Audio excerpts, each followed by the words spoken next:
preparation nyo o seremonyas nyo bago kayo sumabak sa mainit na love scene?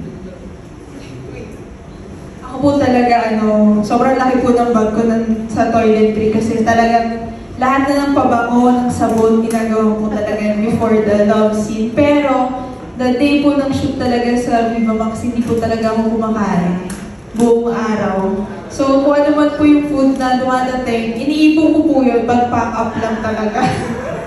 So, bago ako matulog, kakain ako, pero the next day, hintay ko talaga mag-pack up bago ako mag-take ng anything. Maski tubig po, unti-unti lang. Kasi nakaka-maihilo.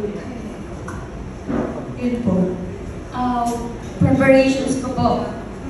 Alam mo, malakas po ako kumain sa set kahit before yung set scenes. Pero nag-workout po ako before ng shoot, kahit long and shoot.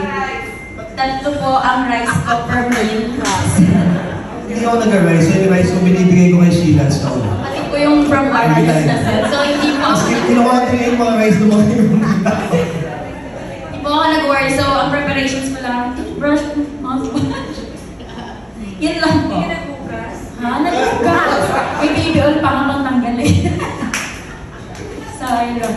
Thank you. Congrats, Direk. Ako ang preparation. Yes, Miss Marisa. Marisa, go!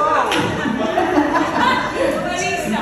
Ako ang preparations ko, nagbibiday muna. Wow!